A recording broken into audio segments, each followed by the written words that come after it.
अस्सलाम वालेकुम। आज हम लोगों ने यूनिट 3 स्टार्ट करना है। डायनेमिक्स मैकेनिक्स के बारे में हम पहले ही पढ़ चुके हैं, जो ब्रांच ऑफ फिज़िक्स है जिसमें हम मोशन को स्टडी करते हैं।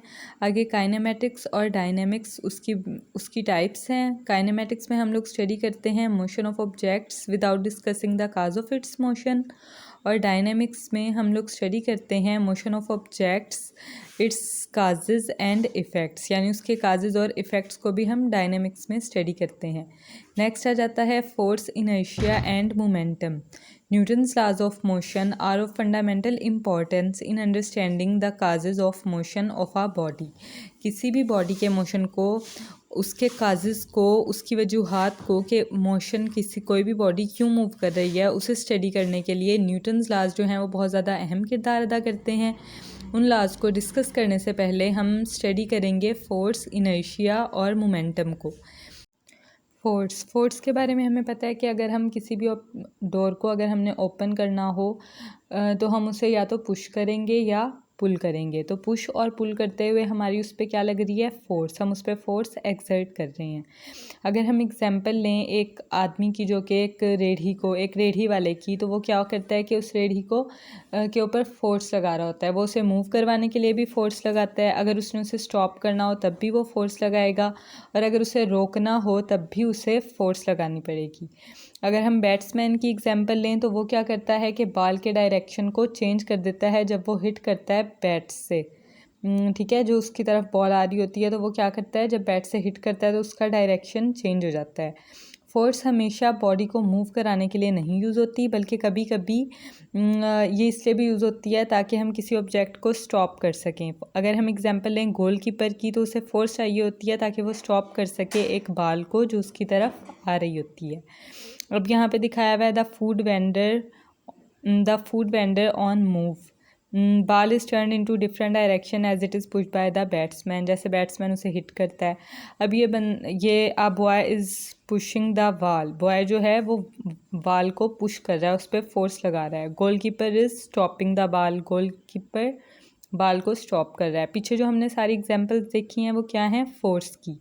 तो फोर्स को हम डिफ़ाइन करेंगे, A force moves or tends to move, stops or tends to stop the motion of a body.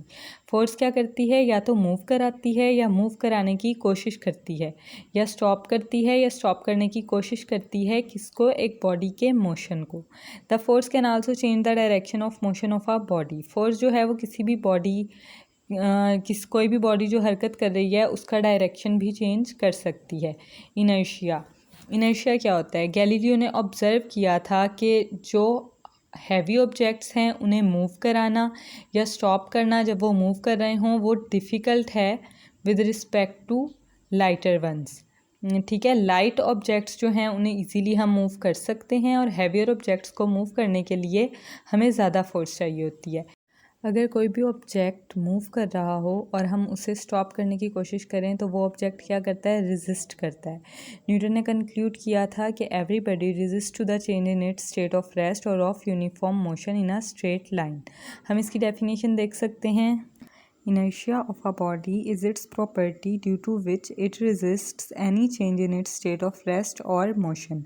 Inertia क्या है, किसी भी बॉडी की वो खसूसियत जिससे वो मुखालफत करे अपने स्टेट में जब उसकी स्टेट में चेंज आए। यानी जैसे मैंने आपको एग्जांपल दिया है कि अगर कोई बॉडी रेस्ट पे है और हम उस पर फोर्स लगाएं उसे मूव करने के लिए, तो वो बॉडी क्या करेगी, रेजिस्ट करेगी।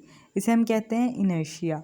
इनर्शिया को एक्सप्लेन करने के लिए हम एक्सपेरिमेंट कर सकते हैं। हम एक गिलास लें, आप एक गिलास लें और उसके ऊपर एक कार्डबोर्ड रख दें। ठीक है, एक पीस ऑफ कार्डबोर्ड। उस पीस ऑफ कार्डबोर्ड के ऊपर आप एक कॉइन रख दें। अब जब आप उस कार्डबोर्ड को एक झटके से खींचेंगे तो वो कॉइन जो है, क्या वो कार्डबोर्ड के साथ मूव करेगा? वो कार्डबोर्ड के साथ मूव नहीं करेगा। क्यों नहीं करेगा? क्योंकि उसका इनर्शिया है। The coin falls into the glass as the card flicks away. जैसे ही हम कार्ड को खींचेंगे कॉइन जो है वो गिलास में गिर जाएगा। Coin stacked over remain undisturbed on pulling. अगर आप एक पीस ऑफ पेपर पे इस तरह से कॉइन्स को स्टैक्ड कर दें तो अगर आप पीस ऑफ पेपर को पुल करेंगे तो वो अनडिस्टर्ब्ड रहेंगे। ये आप एक्सपेरिमेंट अपने घर में करके देख सकते हैं। मोमेंटम, अगर हम एक बुलेट की बात करें तो हमें पता है कि उसका मैस जो है वो बहुत ज़्यादा स्मॉल है, तो उस जब मैस स्मॉल होगा तो उसका इनर्शिया भी स्मॉल होगा। इनर्शिया डिपेंड करता है मास पे, ठीक है, जितना ज़्यादा मास होगा उतना ज़्यादा इनर्शिया होगा। लेकिन अगर हम बुलेट को फायर करें गन से तो उसका असर जो होता है वो बहुत ज़्यादा होता है। इसकी वजह क्या होती है? मोमेंटम। हम मोमेंटम को स्टडी करेंगे। मोमेंटम क्या होता है? मोमेंटम को हम यूँ भी कह सकते हैं the product of mass and velocity. Momentum of a body is the quantity of motion it possesses due to its mass and velocity. कोई भी बॉडी जो मूव कर रही हो उसका क्वांटिटी ऑफ मोशन यानी किस मिकदार में वो हरकत कर रही है वो किस पे डिपेंड करता है? मास और वेलोसिटी पे। Momentum of a body is given by the product of its mass and velocity. आप इसे सिंपली यूँ भी डिफाइन कर सकते हैं the product of mass and velocity P is equals to mv। Momentum vector quantity है और इसका ऐसा unit kilogram metre per second है। Thank you.